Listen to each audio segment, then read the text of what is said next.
Hello and welcome to JK maths. I hope आप सब लोग अपने घरों पे सेफ होंगे। तो क्या समझे थे कि पेपर हमारे पीवाईक्यू सेशन हमारे खत्म हो चुके हैं क्या? अभी नहीं हुए, अभी बहुत सारे पेपर हैं। हम लोगों ने 2021 से लेके 2025 तक मैक्सिमम पेपर हम लोगों ने कर दी हैं। वो पेपर जेकेएसबी की वेबसाइट पे पीडीएफ फॉर्म में अवेलेबल थे, तो वहाँ से हम लोग डायरेक्टली उठा के वो कर लेते थे। लेकिन अब कुछ ऐसे पेपर्स हैं जो जेकेएसबी में अवेलेबल नहीं है, बट ये भी हमारे पास पेपर्स कुछ ऐसे हैं। जैसे क्लास 4 का आज पेपर है, 27 फेब 2021 को ये हुआ था। आज हम वो करने वाले हैं। अगर आप चैनल पे न्यू हो तो चैनल को जाके सब्सक्राइब कर देना, और टेलीग्राम लिंक जो है वो आपको ज्वाइन करना होगा, ताकि आपको सारे की सारी अपडेट्स मिलती रहें। और साथ में आपको पीडीएफ वगैरह सोल्यूशन कुछ चाहिए होता है, जो भी आपको चाहिए होता है वो मैं सारा का सारा टेलीग्राम पे डाल देता हूँ, जिसका लिंक आपको जो है वो डिस्क्रिप्शन में, किसी भी वीडियो के डिस्क्रिप्शन में मिल जाएगा। तो स्टार्ट करते हैं हम लोग अपने क्वेश्चन नंबर 1 से। तो क्वेश्चन नंबर पहला इसमें है, ध्यान से देखना। आई होप आपको दिख रहा होगा, थोड़ा सा और बढ़ा देता हूँ, अभी तो दिख ही रहा होगा ना। ठीक है, क्वेश्चन नंबर 1 क्या है? A B and C can do a piece of work in 36, 54 and 72 days. क्योंकि ये मतलब जेकेएसबी की ऑफिशियल वेबसाइट पे अवेलेबल नहीं होते, इसलिए इनका जो क्वालिटी है ना, थोड़ी सी किसी ने अपलोड कर रखे होते हैं नेट पे, तो इसीलिए इसका मतलब थोड़ी सी क्वालिटी आपको वीक लगेगी, मान सकता हूँ मैं, बट आपको समझ आ जाएगा। ए बी और सी जो है वो एक काम करते हैं 36, 54 एंड 72 डेज में respectively. They started the work but A left 8 days before the completion. उन्होंने वर्क स्टार्ट किया, मतलब ए प्लस बी प्लस सी जो है वो मिलके काम कर रहे होंगे, लेकिन ए ने जो है वो 8 दिन पहले काम छोड़ दिया। ठीक है, उसके बाद बी ने जो है वो 12 दिन पहले काम छोड़ दिया, और सी जो है बताओ कितने डेज काम कर रहा है। द नंबर ऑफ डेज, सी ने ये नहीं बोला उसने कि सी ने काम छोड़ा है, उसने बोला the number of days for which C worked, C ने कितने दिन काम किया होगा। तो मैं यहाँ पे अगर मैं आपके साथ लेके चलूँ, ए ने, एक सेकेंड रुको जरा, अब देखो ए ने जो है ए कितने दिन ले रहा है? 36 डेज ले रहा है। बी कितने दिन ले रहा है? बी 54 डेज ले रहा है। सी कितने दिन ले रहा है? सी 72 डेज ले रहा है। तो आपको पता है इसका एलसीएम कैसे निकालते हैं? अगर मैं एलसीएम निकालूंगा तो टोटल वर्क मेरे पास इसका कितना आ जाएगा? 216 इसका टोटल वर्क आ जाएगा। तो ए की एफिशिएंसी कितनी हो जाएगी? 216 डिवाइड बाई 36 मतलब 6। बी की एफिशिएंसी हो जाएगी मेरे पास 3। सी की एफिशिएंसी मेरे पास हो जाएगी 4। ठीक है, मतलब एक दिन में ए जो है वो 6 यूनिट करेगा, बी जो है वो 3 यूनिट करेगा, और सी जो है वो 4 यूनिट करेगा। इतना आपको समझ आ गया। अब यहाँ पे ऐसे क्वेश्चन मैं कभी भी आपको हमेशा बोलता हूँ, ऐसे क्वेश्चन हमेशा डायग्राम बना के करो, आप कभी भी गलत नहीं करोगे। अब वो क्या बोल रहा है कि तीनों काम कर रहे हैं स्टार्ट में, इसका मतलब स्टार्ट में ए प्लस बी प्लस सी जो है वो मिलके काम कर रहे होंगे। ठीक है, उसने क्या बोला? दे स्टार्टेड द वर्क, मतलब मिलके तीनों काम कर रहे होंगे, बट ए ने 8 दिन पहले छोड़ दिया। तो मुझे मैं मान लेता हूँ कि मतलब टोटल इनको एक्स डेज लगते हैं। मैंने क्या मान लिया? टोटल काम करने में इनको कितने डेज लगते हैं? एक्स डेज लगते हैं। लेकिन ए जो है वो 8 दिन पहले ही छोड़ चुका है, तो ये मेरे पास आ गया 8। यहाँ पे ए छोड़ चुका है, जब यहाँ पे ए छोड़ गया तो मैं यहाँ पे ये लिख सकता हूँ, ए यहाँ पे लेफ्ट कर गया। ठीक है, ए क्या कर गया? यहाँ पे लेफ्ट कर गया। उसके बाद यहाँ पे क्या बोला उसने कि बी जो है वो 12 दिन पहले ही छोड़ जाता है। इसका मतलब 4 दिन में और इससे आगे चला जाऊँ, अगर ये 4 दिन यहाँ पे बी भी छोड़ जाता है, तो यहाँ पे क्या हो जाता है? थोड़ा सा इसको एक सेकंड रुको जरा, यहाँ पे क्या हो जाता है? बी लेफ्ट, एक सेकंड रुको जरा, हाँ, बी क्या कर जाता है? यहाँ पे लेफ्ट। अब देखो स्टार्ट में से कौन कौन था साथ में? स्टार्ट में आपके ए बी सी साथ में थे, लेकिन यहाँ पे बी छोड़ गया। जब बी छोड़ गया इसका मतलब यहाँ पे कौन काम कर रहे होंगे? ए और सी मिलके काम कर रहे होंगे। यहाँ पे ए भी छोड़ गया बेचारा, तो इसका मतलब अब ये यहाँ पे सी अकेला काम कर रहा होगा। इतना आपको समझ आया? इतना समझ आ गया तो आपकी डायग्राम बन चुकी है। डायग्राम बन चुकी तो आपका क्वेश्चन अब सिर्फ एक स्टेप दूर है सॉल्व होने से। अब इतना आपको समझ आ चुका है, तो स्टार्टिंग में हमको क्या करना होता है? ए बी सी लेना है, उसके हमको क्या निकालनी है? पहले टोटल वर्क निकालना है, उसके बाद ए की एफिशिएंसी निकालनी है, बी की एफिशिएंसी, एक सेकंड रुको जरा, 54, आई थिंक यहाँ पे मैंने गड़बड़ कर दी है। यहाँ पे ये 4 आएगा और ये 3 आएगा। ठीक है, तो ये एफिशिएंसी निकालनी है। एफिशिएंसी निकालने के बाद आपको यहाँ पे डायग्राम्स बनानी है। डायग्राम में क्या बोला गया है? ए जो है वो 8 दिन पहले छोड़ देता है, तो मैंने अगर मान लिया कि टोटल काम करने में एक्स दिन लगते हैं, ए जो है वो 8 दिन पहले छोड़ गया, बी जो है वो 12 दिन पहले, तो यहाँ से अगर मैं 12 देखूंगा तो 8 तो पहले ही कर चुका है, तो यहाँ पे 4 और करूंगा तो 12 दिन पहले छोड़ चुका है। अब ये डायग्राम बन गई, अब मुझे पता चल चुका है। देखो ए प्लस बी प्लस सी मिलकर कहाँ तक काम कर रहे हैं? तीनों यहाँ तक। कहाँ तक? यहाँ तक, जो मैंने ग्रीन मार्क किया, यहाँ तक कौन काम कर रहे हैं? ए प्लस बी प्लस सी मिलके। तो यहाँ पे मैं क्या लिखूंगा? ए प्लस बी प्लस सी मिलके कितने दिन काम कर रहे हैं? टोटल एक्स डेज हैं। टोटल क्या है यहाँ पे? X days. और ये कितने हैं? 12 डेज। तो ये कितने हो जाएंगे? X minus 12 days. तो ये कितना काम कर रहे होंगे? एक्स माइनस 12 डेज काम कर रहे होंगे। इतना समझ आ गया? उसके बाद प्लस आगे जो है यहाँ से लेके एक सेकेंड रुको जरा, पेन दूसरा लूँ क्या? एक सेकेंड रुको, हाँ, यहां से, यही तो पेन था, क्या कर रहा हूं मैं, यहां से लेके यहां तक जो है वो ए और सी मिलके कर रहे हैं। अब ए और सी मतलब ए कितना कर रहा है? 6, सी कितना कर रहा है? 3, तो मिलके कितना कर रहे होंगे? 9। और कितने दिन के लिए? यहाँ कितने दिन है? 4 दिन, तो 4 दिन के लिए ऐसा काम कर रहे होंगे। उसके बाद अकेला कौन रह गया यहाँ पे? सी। तो सी अकेला कितने दिन काम कर रहा है? 8 दिन। सी करता कितना है? 3 यूनिट। तो और सी जो है वो 3 यूनिट और 8 दिन मिलके काम कर रहा है, और काम कितना कर रहे होंगे, टोटल काम मतलब 216। तो टोटल काम कितना आ जाएगा इसका, 216, ठीक है। और ए प्लस बी प्लस सी मिलके कितना करते हैं, 6 4 10 और 3 13। तो मैं इसकी जगह क्या लिख सकता हूँ, 13 into X minus 12 plus 9 into 4 कितना होता है 36 प्लस 8 इंटू 3 कितना होता है 24 इक्वल्स टू 216। अब मैं यहाँ से क्या करूँगा, 13 into X minus 12 equals to 216 minus 36 minus 24। अब जब मैं इसको सॉल्व करूंगा तो 13 एक्स माइनस 12 इक्वल्स टू कितना आएगा, यहाँ पे 156 आएगा। यहाँ से काटूंगा अगर तो 13 इंटू एक करूंगा, 13 2 बचे 26, तो 13 इंटू 2 कितने होते हैं 26। तो x माइनस 12 अगर 12 के बराबर है तो x किसके बराबर होगा, 12 प्लस 12 मतलब 24 के बराबर। x क्या था, x वो था जब c जो है वो काम कर रहा होगा। c क्योंकि यहाँ पे भी था, c ने कभी नहीं छोड़ा, c यहाँ पे भी था, c यहाँ पे भी था, c ने बिल्कुल नहीं छोड़ा, तो c पूरे दिन काम कर रहा है, मतलब पूरे इतने 24 दिन के 24 दिन काम कर रहा है। तो आंसर कितना आएगा इसका, 24 आंसर आएगा। ये तो था आपका मतलब असल तरीका जो इसको सॉल्व करने का था। चाहे आपको 5 मिनट लगे, चाहे आपको 6 मिनट लगे, लेकिन मुझे आपको तरीका जो है इसका सही बताना था। ये इसका सही तरीका था। लेकिन अब देखो, अगर मैं इसको क्वेश्चन के शॉर्टकट के हिसाब से जाता ना, देखो सी कहीं पे छोड़ रहा था क्या, नहीं, लेकिन बी जो है वो 12 दिन पहले छोड़ दे रहा था। इसका मतलब सी जो है वो 12 दिन से भी ज़्यादा काम करेगा। अगर शॉर्टकट के हिसाब से देखता तो बी जो है वो 12 दिन तक काम कर रहा था। इसका मतलब सी बिल्कुल छोड़ ही नहीं रहा है कहीं पे। इसका मतलब सी तो 12 दिन से भी ज़्यादा काम करता, 12 दिन से भी ज़्यादा काम करता। तो एक ही ऑप्शन है मेरे पास 12 दिन से ज़्यादा, जो कि क्या है 24। बट हर बार ये तरीके अप्लाई नहीं होते, इसीलिए मैं आपको मतलब कोशिश करता हूँ कि ये वाले तरीके ना बताऊँ। इस क्वेश्चन में अप्लाई हो गया, बहुत अच्छा है। तो आप मतलब सोच के थोड़ा सा सोच सकते हो, बट सही तरीका क्या है इसका करने का, यही इसका असली तरीका है। और ये क्वेश्चन मैंने आपको टाइम एंड वर्क में पहले ही करा चुका हूँ, क्लास में भी करा चुका हूँ, उसके बाद PYQs में बहुत बार मैं क्वेश्चन, सिमिलर क्वेश्चन आपको बहुत बार करा चुका हूँ, ठीक है। आगे बढ़े हम लोग क्वेश्चन नंबर 2 पे। क्वेश्चन नंबर 2 क्या है हमारा, अ बॉय गेट्स 38% मार्क्स, थोड़ा सा बढ़ा देता हूँ, a boy gets 38% of the maximum marks and fail by 16 marks. मतलब बॉय के 38% मार्क्स आए और 16 मार्क्स से फेल हो गया। इसका मतलब अगर उसके 16 मार्क्स ज़्यादा आ जाते तो वो क्या हो जाता, वो भी पास हो जाता। इतना आपको समझ है, इतना समझ होना चाहिए आपको। उसके बाद अनदर बॉय, हर दूसरे बॉय के कितने आए 44%, तो कितने आए 44%, लेकिन उसके मैक्सिमम मार्क्स से 8 मार्क्स ज़्यादा आ गए। इसका मतलब उसके 8 अगर कम भी आते तब भी वो क्या होता, पास ही होता। तो मैं 8 अगर इसमें से निकाल भी दूं तब भी क्या होता, वो पास ही होता। अब परसेंटेज वाले एक साइड कर लो, बाकी एक साइड कर लो। तो इसको मैं अगर यहाँ पे ले आऊँ तो कितना बच जाएगा, यहाँ से मेरा बच जाएगा 6%।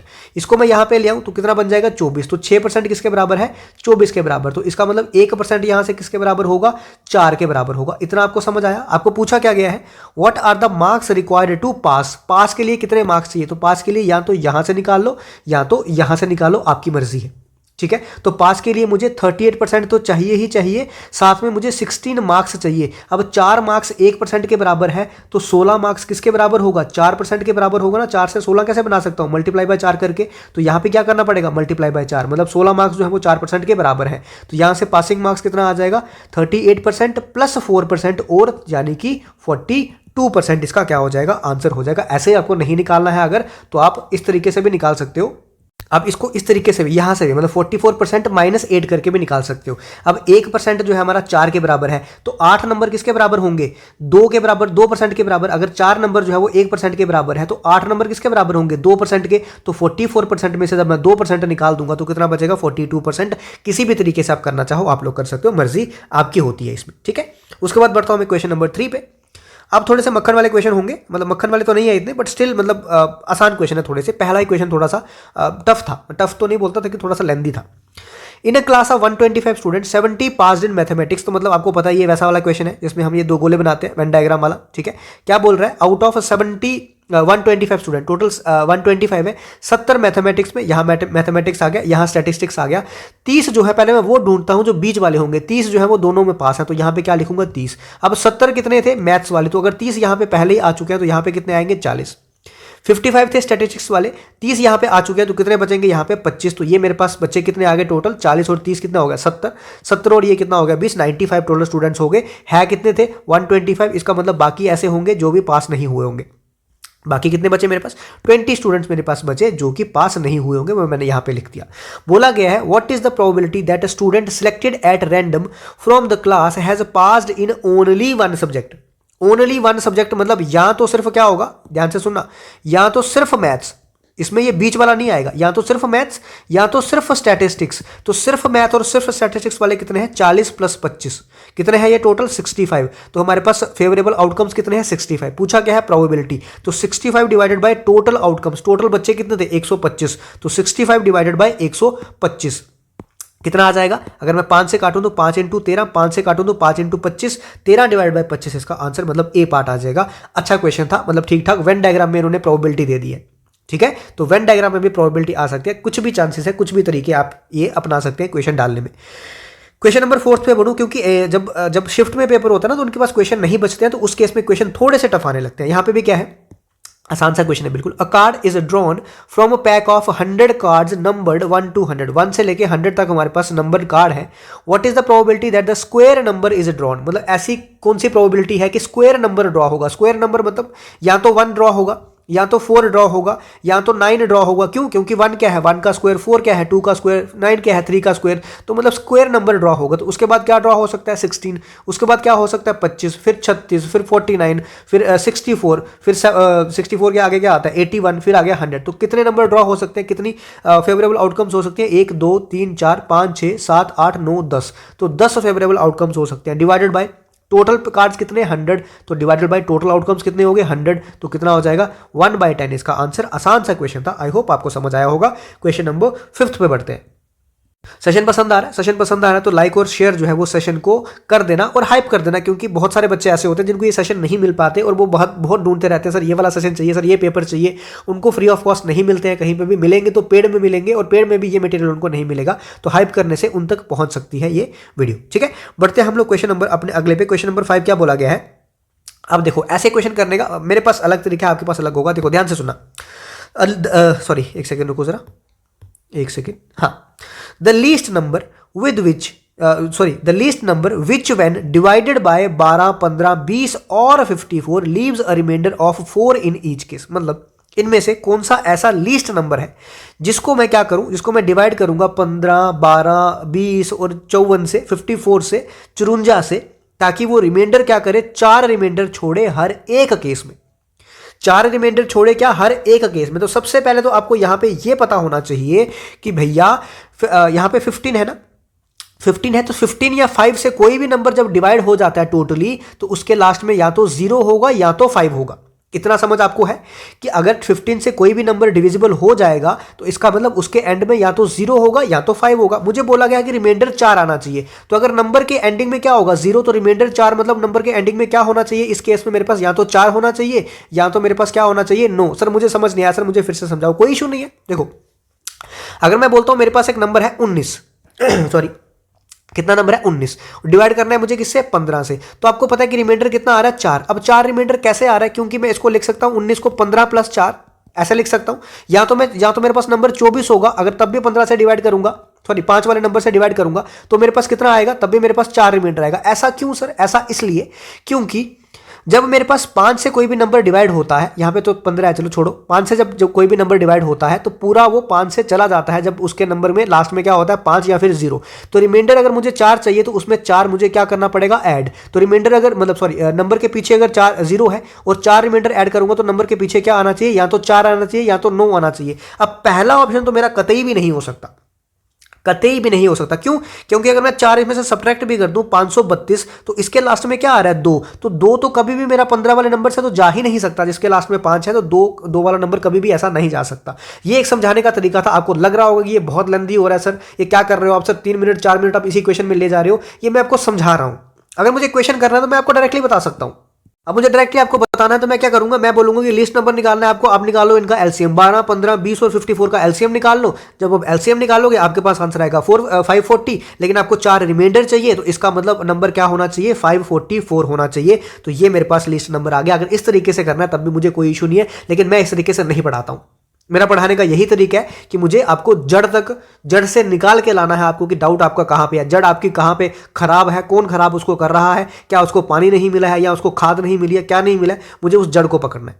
ठीक है, इतना आपको पता चल गया कि ऑप्शन नंबर ए तो कतई भी नहीं हो सकता। अब इन सब के लास्ट में क्या है 4, तो जब मैं हर एक से 4 सब्ट्रैक्ट कर दूंगा तो मेरे पास क्या आ जाएगा 0 0 0 आ जाएगा। इसका मतलब ये 5 से जाएगा। ठीक है, अब आगे मैं क्या देखूंगा, आगे मैं ये चीज देखूंगा कि नंबर जो है वो 54 से भी जाना चाहिए। 54 मतलब आपको पता है 9 इंटू 5 कितना होता है 45, 9 इंटू 6 कितना होता है, यहीं पे कर देता हूँ, 9 इंटू 6 कितना होता है 54। इसका मतलब नंबर जो है वो 9 से भी जाना चाहिए। तो अभी मैं क्या देखता हूँ, अभी मैं रिमाइंडर निकाल के, रिमाइंडर का मैंने कंसिडर ही नहीं किया, तो नंबर क्या आएगा यहाँ पे 540, यहाँ पे नंबर कितना आएगा 220, यहाँ पे नंबर कितना आएगा 500। तो देखो कौन सा नंबर है जो 9 से जाएगा, 5 इंटू 4 जो है वो 9 से चला जाएगा, बिल्कुल चला जाएगा। 2 इंटू 2 प्लस 2 4, ये 9 से जाएगा क्या, नहीं जाएगा। 500 9 से जाएगा क्या, नहीं जाएगा। तो आंसर आपका कितना हो जाएगा 540, लेकिन 4 रिमाइंडर भी आना चाहिए, तो 540 प्लस 4 कितना हो जाएगा 544। ये आ गया उनके लिए जिनको समझना है, और ये था उनके लिए जिनको आंसर निकालना है। ठीक है, दोनों को मैं साथ में लेके चलूंगा। आशा करता हूं समझ आया होगा। क्वेश्चन नंबर 6 पे मैं बढ़ता हूं।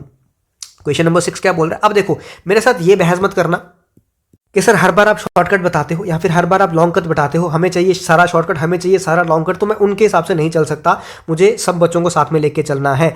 The average age of a group of friends is 32 years. मुझे नहीं पता कितने कितने कितने फ्रेंड्स हैं, दिया क्या मुझे, इसमें नहीं दिया। मुझे बोला है कि एवरेज एज है ग्रुप ऑफ फ्रेंड्स, मुझे नहीं पता कितने हैं, मैं मान लेता हूं एक्स है। सर आपने एक्स मान लिया, मुझे शर्म नहीं है इस बात की, ठीक है।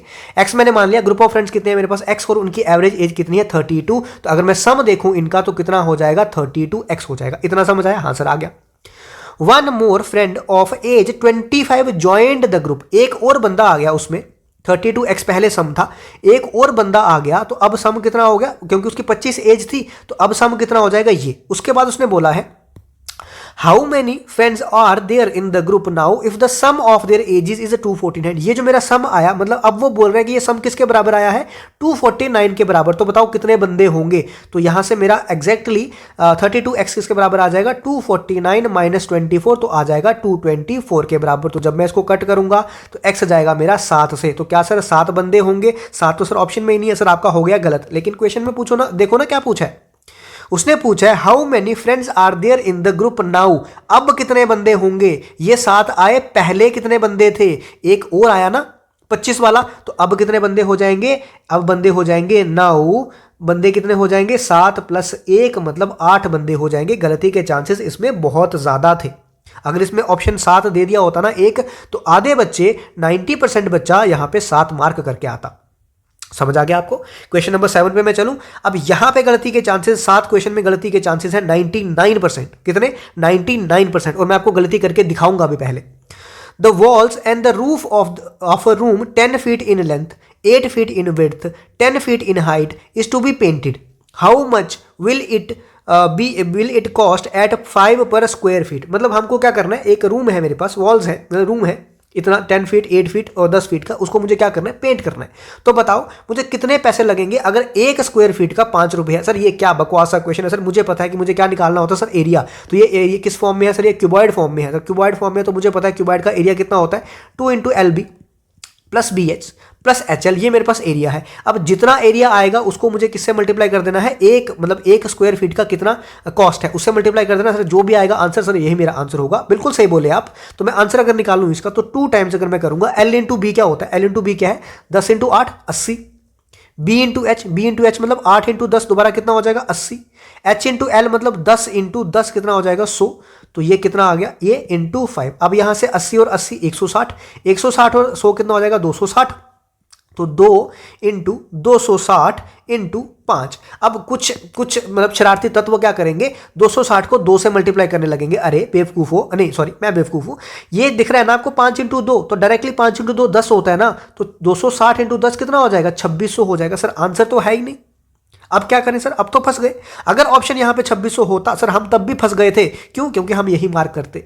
मैंने बोला मैं आपको गलत करके बताऊंगा, ये है गलत। सर गलत क्यों है, आपने क्वेश्चन नहीं पढ़ा। क्यों नहीं पढ़ा देखो ध्यान से, एक सेकंड रुको जरा। हाँ क्या बोला गया है, अब मैं इसको थोड़ा मिटाऊं ताकि आपको क्लियरली सही से समझ आए। ध्यान से सुनते रहना। क्या बोला है, the walls and the roof of the room is to be painted. ठीक है, आया समझ। सिर्फ वॉल को और रूफ को पेंट करना है, मतलब जो नीचे वाला एरिया है, कौन सा फ्लोर वाला एरिया, उसको पेंट नहीं करना है। अब आए ना लाइन पे, तो फ्लोर वाला एरिया मुझे इसमें से एक एरिया जो है वो निकालना पड़ेगा। इसका मतलब जो मैं ये 2 टाइम्स कर रहा हूं ना, सब ये सारे 2 टाइम्स नहीं आएंगे। इसमें से जो फ्लोर वाला एरिया है लेंथ इंटू विड्थ वाला, ये एक ही बार आएगा। कितनी बार आएगा, एक ही बार आएगा। तो क्या मैं इसको मिटा दूं, मिटाता नहीं हूँ, साइड पे रख देता हूँ ताकि आपको ये पता चल जाए कि ये आपकी मिस्टेक थी। ठीक है, छोटा करके थोड़ा साइड पे रख देता हूँ ताकि आपको पता चले ये मिस्टेक थी। तो ये आपका है गलत, मैं पहले ही बता देता हूँ, ये आपका है मिस्टेक, मेरी मिस्टेक नहीं है, ये आपकी मिस्टेक है, मैं बता रहा था ऐसे होगा। अब आपको एल और बी जो है वो एक ही बार ऐड करना होगा, बाकी 2 टाइम्स आप बी एच को ऐड कर सकते हो और 2 टाइम्स आपका एच एल ऐड होगा, ये आपका एरिया बनेगा। ठीक है, अब आपका एरिया कैसे बना, एल बी किसके बराबर है 80, तो 80 आपका आएगा एक बार, इतना समझ आपको आया। ठीक है, प्लस 2 बार आपका आएगा बी एच मतलब दोबारा कितना आ जाएगा आपका 80, और 2 बार आपका आएगा एच एल मतलब कितना आएगा आपका 100, तो 2 बार आपका आ जाएगा 100। अब आपका यहां से सॉल्व करो जरा, कितना हुआ, ये हुआ 80 प्लस 80 इंटू 2 कितना हो गया 160, प्लस 2 इंटू 100 कितना हो गया 200, तो 200 और 60 160 कितना हो गया 360, 360 प्लस 80 कितना हो गया 440। तो ये आपके पास टोटल क्या बन गया, एरिया बन गया। अब 1 स्क्वायर फीट की कॉस्ट कितनी है 5, तो टोटल एरिया को पेंट करने की मल्टीप्लाई बाय 5, जब मल्टीप्लाई बाय 5 करूंगा तो आराम से मेरा आंसर 2200 आ जाएगा। कैसे आया सर 2200, मैं मल्टीप्लाई करूंगा कि देखो इसको भी मल्टीप्लाई करने का तरीका मैं ऐसे लिख सकता हूं, 2 इंटू सॉरी एक सेकंड रुको, 2 इंटू 220 इंटू 5 लिख सकता हूं ना, क्योंकि 44 क्या होता है 2 इंटू 220, अब 5 इंटू 2 कितना होता है 10, तो 220 इंटू 10 मतलब 2200, तो आंसर आपका ये आ गया। ठीक है, तो यहां पे गलती मत करना, ये आंसर नहीं होगा। अगर आपका इनकेस यहां पे 2600 दिया होगा, मैक्सिमम बच्चे गलत करेंगे, लेकिन आंसर यहां पे सही मेथड सही तरीका ये है, क्योंकि हमें फ्लोर वाला एरिया यहां से माइनस करना था। समझ आ गया आपको, अच्छा लग रहा है तो देखो आराम से देखो। क्वेश्चन नंबर 8 पे चलते।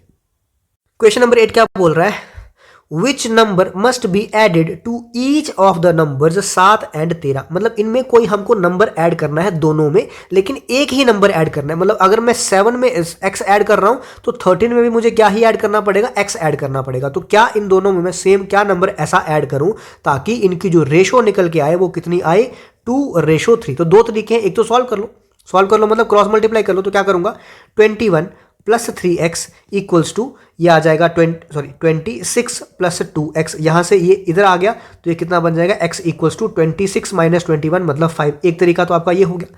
दूसरा तरीका है कि आप ऑप्शन वाइज चेक कर लो कि साथ में मैं क्या ऐड करूं, कि साथ में अगर मैं 5 ऐड करूंगा तो कितना बन जाएगा यहाँ पे 12, 13 में मैं 5 ऐड करूंगा तो कितना बन जाएगा 18, 6 इंटू 2 12, 6 इंटू 3 18, तो इसका मतलब रेशो कितनी बन गई जो मुझे चाहिए थी 2/3। लेकिन यहाँ पे आपको चारों ऑप्शन पुट करने पड़ेंगे। ऐसे क्वेश्चन में मैंने आपको हमेशा बोला है कि लास्ट से स्टार्ट किया करो।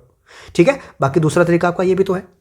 अच्छा लग रहा है, क्वेश्चन नंबर 9 पे चलते हैं। अच्छा लग रहा है तो मस्त होके फ्री होके आराम से देखो, टाइम लगेगा जरूर लेकिन आपको कंसेप्ट जो है वो आपको पूरे क्लियर हो जाएंगे। 5 years अगो 5 साल पहले की बात की गई, तो मैं यहाँ पे क्या लिखूंगा -5।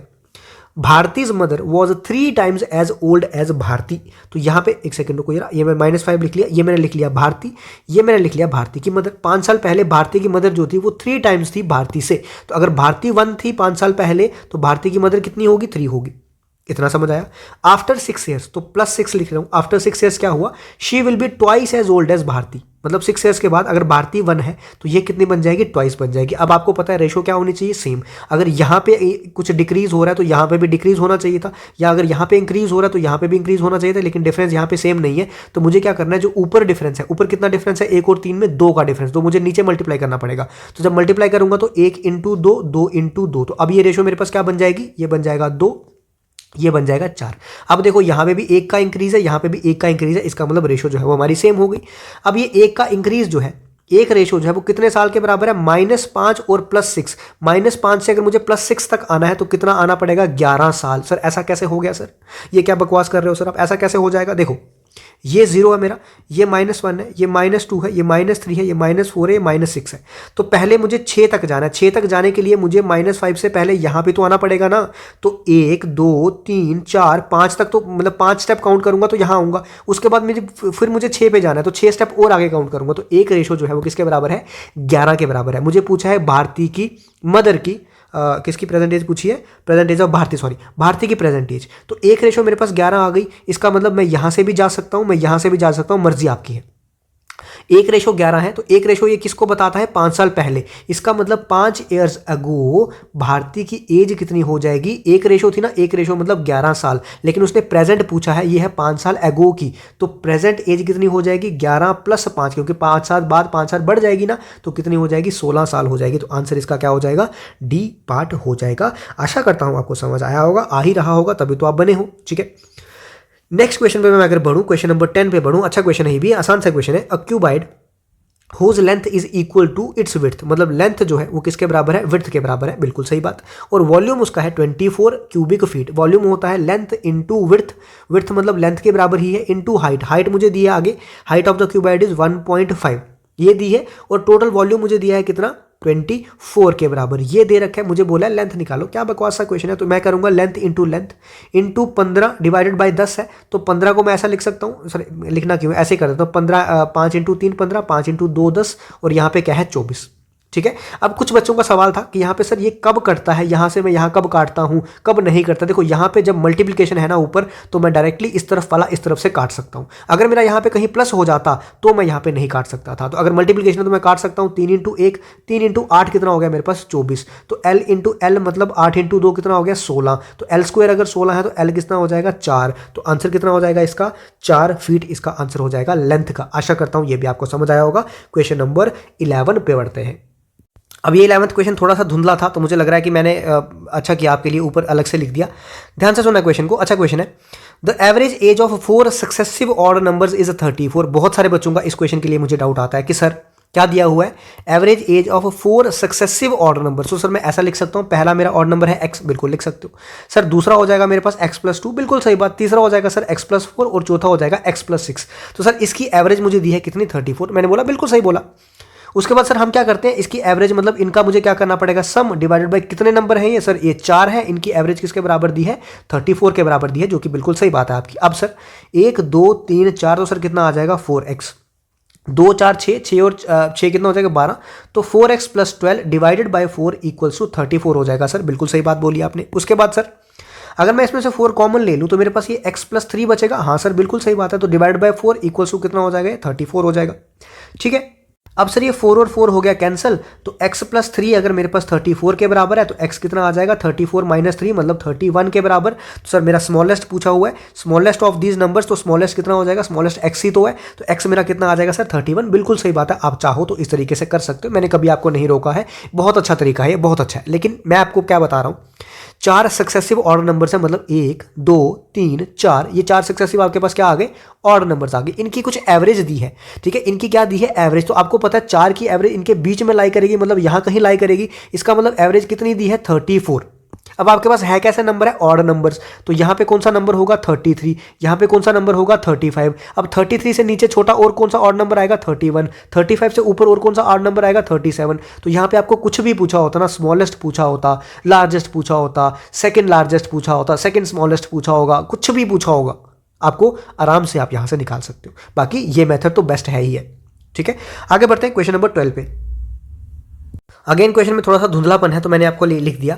A man receives 20% increase in the salary. एक आदमी को 20% इंक्रीज हुआ सैलरी में, अब उसकी न्यू सैलरी अगर इतनी है तो 20% इंक्रीज मतलब पहले सैलरी कितनी होगी उसकी 100%, अब 20% का उसको इंक्रीज हो गया, मतलब अब सैलरी कितनी बन गई होगी उसकी 120%। तो 120% की वैल्यू आपको कितनी दी है 24600। आपको निकालना है उसकी ओल्ड सैलरी, तो ओल्ड सैलरी मतलब आपको क्या निकालना है 100%। तो यहाँ से 1% की वैल्यू आपके पास आ जाएगी 24600 डिवाइडेड बाय 120।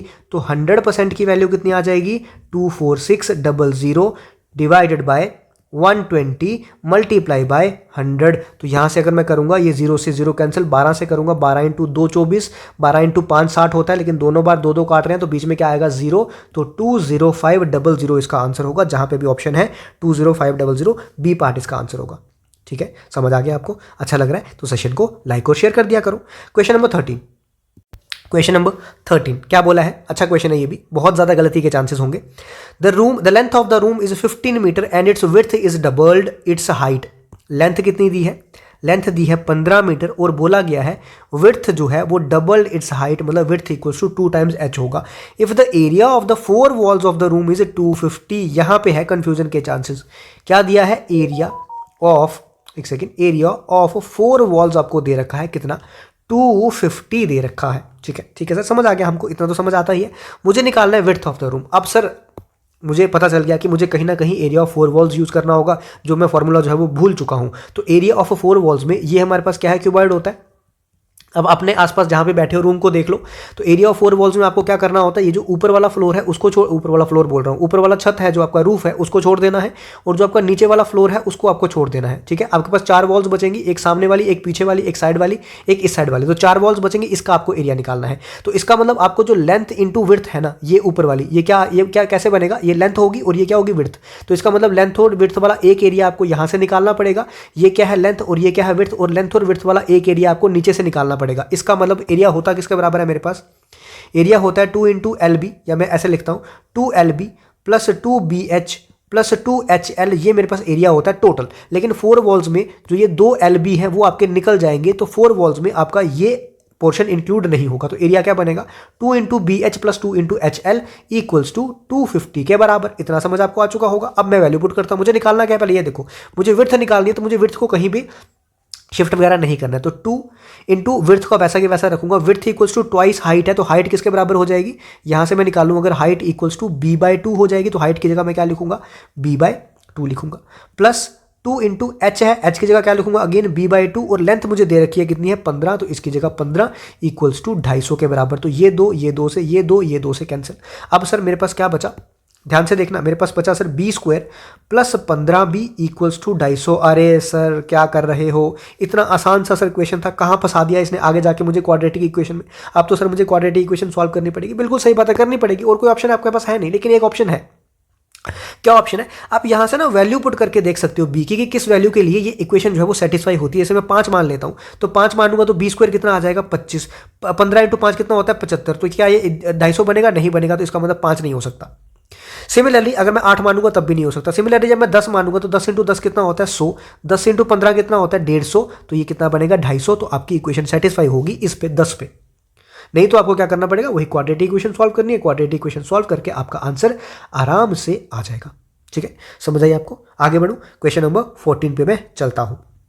क्वेश्चन नंबर 14 क्या बोल रहा है, मैं आशा करता हूँ आपको दिख रहा होगा, मतलब मुझे तो दिख रहा है, आपको दिख रहा होगा। नहीं दिख रहा तो मैं साथ साथ में पढ़ रहा हूँ, तो आपको आइडिया हो जाएगा कोई अगर आपको क्लैरिटी नहीं भी हो पा रही है कहीं पे। तो if the price of an article increases by 49%, मतलब प्राइस जो है आर्टिकल का वो इंक्रीज हो रहा है कितने परसेंट से, 49% से, और सेल जो है आर्टिकल की वो डिक्रीज हो रही है 21% से। तो क्या लिखूंगा, सेल जो है वो डिक्रीज हो रही है 21% से। तो बताओ कलेक्शन में क्या चेंज आएगा, तो क्या बताओ कलेक्शन में चेंज क्या आएगा। लेकिन कैसा अप्रोक्सीमेट बोला है उसने, कि कलेक्शन में कितना अप्रोक्सीमेट चेंज आएगा। मुझे ये बात बताओ, आप दुकानदार हो, सर नहीं हमको दुकान नहीं करनी है, कोई बात नहीं करनी है, लेकिन आप समझो थोड़ी देर के लिए, आप दुकानदार हो, मान लो आपके पास 2 आइटम है, आपके पास कोई 2 आइटम है। क्यों है आइटम, आपके पास मोमोज है, भाई मोमोज की रेडी लगाओ, सबसे बेस्ट है इस समय। आप मोमोज की रेडी लगा रहे हो, आपके पास क्या है, मान लो आपके पास 10 क्रेट है मोमोज के, क्या है आपके पास 10 क्रेट है मोमोज के। तो आपका ये कलेक्शन कितनी बनेगी कि आप एक क्रेट जो है, मान लो आप एक क्रेट जो है, मान लो आप एक क्रेट जो है वो बेचते हो 100 रुपये का। ठीक है, आप एक क्रेट जो है वो 100 रुपये का बेचते हो, और आपकी 5 क्रेट्स बिक रहे हैं। कितने बिक रहे हैं, 5 क्रेट्स बिक रहे हैं। तो आप क्या बोलोगे, एक अगर 100 का बिक रहा है और 5 क्रेट्स बिक रहे हैं, तो टोटल मल्टीप्लाई करोगे तो आप क्या बोलोगे, मेरी टोटल सेल कितने की हो गई, मेरी टोटल सेल 500 की हो गई। सिमिलरली अब मैं ये मिटा रहा हूँ, मोमोज की रेडी नहीं लगानी है आपको, हमको तो जेकेएसएसबी का एग्जाम क्वालिफाई करना है। अब मैं यहाँ पे ये बोल रहा हूँ कि सेल किसके बराबर होती है, टोटल कलेक्शन किसके बराबर होगी, कितना आपने सेल किया, कितना आपका प्राइस है, टोटल दोनों को मल्टीप्लाई करोगे तो आपके पास क्या आएगी, कलेक्शन आएगी। मैं मान लेता हूँ पहले मेरे पास प्राइस कितना था, 100, और मेरी सेल भी कितने आइटम्स हो रही थी, मेरे पास आर्टिकल कितने सेल हो रहे थे, मेरे पास 100 आइटम सेल हो रहे थे। तो टोटल कलेक्शन मेरे पास कितनी बनी, पहले 10,000। इतना समझ आपको आया। उसके बाद मान लो अब प्राइस क्या हो गया, 49% से इंक्रीज, मतलब अब प्राइस 149 हो गया, लेकिन सेल जो है वो 21% से डिक्रीज हो गई। इसका मतलब सेल जो है वो 79 हो गई होगी। तो जब दोनों को मल्टीप्लाई करूंगा, मल्टीप्लाई करना ही पड़ेगा, आपके पास आएगा 11771। तो इतना आ गया। अब आप ये देखो कि इंक्रीज हो रहा है कि, एक सेकंड रुको जरा, अब आप ये देखो कि इंक्रीज हो रहा है कि डिक्रीज हो रहा है। ये क्या हो रहा है, इंक्रीज। तो ऑप्शन डिक्रीज वाला कैंसिल, ऑप्शन डिक्रीज वाला कैंसिल। कितना इंक्रीज हो रहा है सर, ये 17.71 के आसपास इंक्रीज हो रहा है। तो अप्रोक्सीमेट उसने बोला था, तो अप्रोक्सीमेट आंसर 18% आ जाएगा। समझ आया आपको क्या किया मैंने। ये था मेरे पास तरीका नंबर 1। सर कुछ और तरीका भी बता दो, मुझे ना कुछ खास समझ इसकी आई नहीं, कोई बात नहीं। दूसरा तरीका देखो, अब आप यहाँ पे याद देख पा रहे हो कि जो कलेक्शन है वो किसका है, वो multiplication of price into sale है। तो जब भी 2 क्वांटिटीज का मल्टीप्लिकेशन होता है, मैंने आपको 1000 बार बोला है, उस केस में आप लोग क्या लगा सकते हो, सक्सेसिव वाला केस लगा सकते हो। तो सक्सेसिव केस लगाऊंगा, एक क्या हो रहा है, इंक्रीज, तो +49, समझ आ गया। दूसरा क्या हो रहा है डिक्रीज, तो -21, और इसके साथ यहाँ पे -49 इंटू 21 डिवाइडेड बाय 100 आएगा। अब देखो 49 में से 21 सब्ट्रैक्ट किया तो मेरे पास आ गया 28। इसका मतलब जो भी आएगा 28 से कम आएगा, 28 कभी भी आंसर नहीं हो सकता, और आएगा भी इंक्रीज में।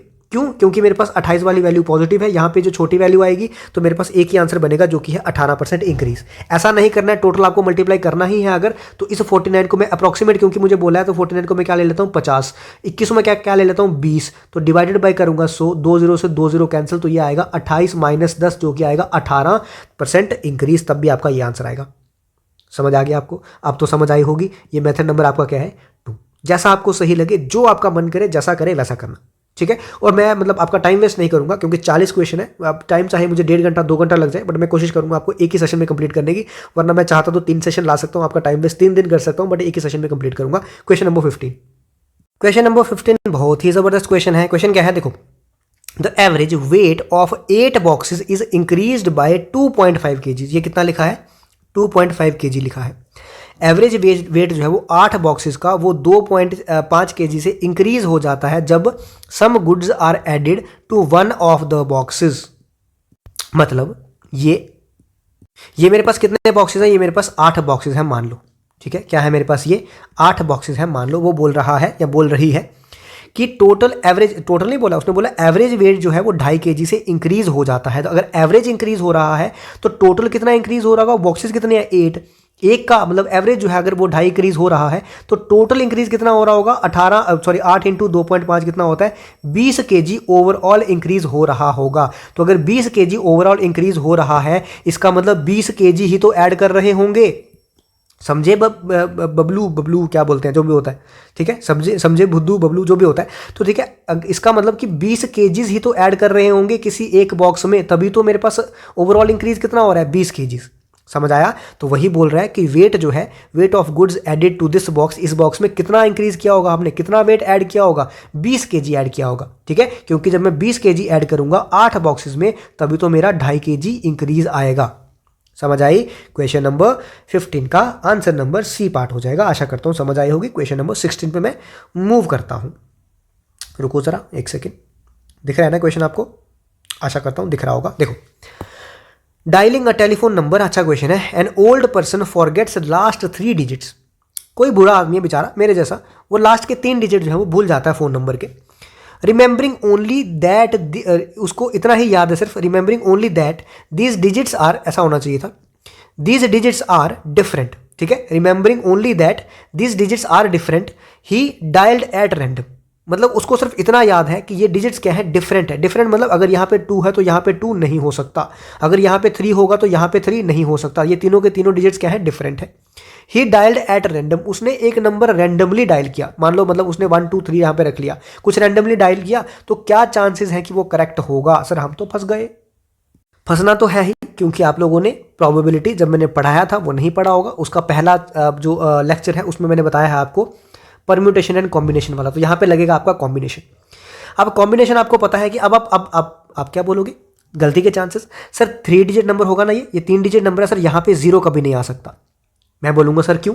सर अगर यहाँ पे 0 आ गया तो ये 3 डिजिट नंबर नहीं बनेगा। मैं बोलूंगा मैथ्स पगलू, ठीक है। मैं आपको क्या बोलूंगा? मैथ्स पगलू, ये तो फोन नंबर है ना। अब ये फोन नंबर है, ये पीछे वाले नंबर चलते आ रहे हैं, बीच में 0 क्यों नहीं आ सकता? ये कोई अकेला 3 डिजिट नंबर तो नहीं है। अगर ये अकेला 3 डिजिट नंबर होता तब यहाँ पे 0 नहीं आ सकता था, ठीक है। इसका मतलब यहाँ पे 0 भी आ सकता है, 1 भी आ सकता है, 2 भी आ सकता है, 3 भी आ सकता है, 9 तक सारे डिजिट्स आ सकते हैं। सिमिलरली यहाँ पे भी आ सकते हैं, यहाँ पे भी डिजिट्स आ सकते हैं। तो टोटल हमारे पास टोटल पॉसिबल आउटकम्स कितने बनेंगे? टोटल पॉसिबल आउटकम्स जो है वो कितने बनेंगे हमारे पास? डिजायर्ड बोलूंगा, ठीक है। डिजायर्ड आउटकम्स मेरे टोटल कितने आएंगे? वो मेरे आएंगे यहाँ पे 10C3। कितने आएंगे? 10C3। और ये तीनों नंबर जो है आपस में भी तो शफल कर सकते हैं। मतलब 3 अगर यहाँ आ रहा है, 3 यहाँ पे भी तो आ सकता है, 3 यहाँ पे भी तो आ सकता है। 1 अगर यहाँ आ रहा है, 1 यहाँ पे भी तो आ सकता है, 1 यहाँ पे भी तो आ सकता है। तो इसका मतलब ये आपस में भी शफल जब करेंगे उसके चांसेस कितने हैं? 3 फैक्टोरियल। ये आपके पास क्या आया? ये आपके पास आया डिजायर्ड आउटकम्स, ठीक है। तो ये प्रोबेबिलिटी किसके बराबर होती है? प्रोबेबिलिटी होती है डिजायर्ड आउटकम्स, ठीक है। और उसमें एक सेकेंड रुको जरा, डिजायर्ड आउटकम्स, एक सेकेंड रुको, ठीक तो है, पॉसिबल तो है। डिजायर्ड क्यों बोल रहा हूँ मैं? ठीक है, ये पॉसिबल आउटकम्स, ये टोटल आउटकम्स कितने बन सकते हैं, तो ये टोटल पॉसिबल आउटकम्स है। इसको सॉल्व करूंगा तो क्या होगा, 10 फैक्टोरियल डिवाइडेड बाय 10 माइनस 3 मतलब 7 फैक्टोरियल डिवाइडेड बाय 3 फैक्टोरियल दोबारा से इंटू 3 फैक्टोरियल, ये और ये इससे कट जाएगा, तो ये बनेगा 10 इंटू 9 इंटू 8 और यहाँ पे 7 फैक्टोरियल और नीचे भी 7 फैक्टोरियल, तो ये जाएगा इससे कट। 9 इंटू 8 कितना आता है 72, 72 इंटू 10 कितना आता है 720।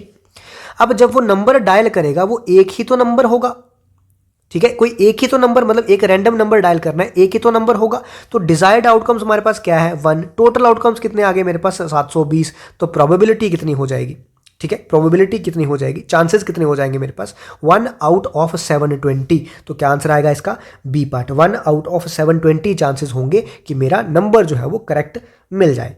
ठीक है, आशा करता हूं समझ आया होगा। क्वेश्चन नंबर 17 पे चलता हूं, यहां पे भी आप लोगों को थोड़ा सा फंसाने की कोशिश यहां पे की गई है। देखो 30% ऑफ ए इक्वल्स टू, ये 20.25 है तो मैं ऐसा लिख सकता हूँ 25 डिवाइडेड बाय 100, या फिर मैं इसको ऐसा लिख सकता हूँ 25% लिख सकता हूँ ना, बिल्कुल लिख सकता हूँ। लेकिन यहाँ पे सर उसने फंसा दिया, सर क्या किया सर, यहाँ पे मैं परसेंटेज से परसेंटेज काट सकता था, लेकिन यहाँ पे उसने मुझे फंसा दिया, यहाँ पे परसेंटेज दी ही नहीं है उसने। लेकिन आप लोग थोड़ा सा अपना दिमाग अगर यूटिलाइज करो तो ये परसेंटेज है, यहाँ से एक सेकेंड रुको जरा, यहाँ से ये 25%, ये परसेंट का कट जाएगा, लेकिन 1/5 किसके बराबर होता है सर 20% होता है, तो यहाँ से ये परसेंट भी कट गया।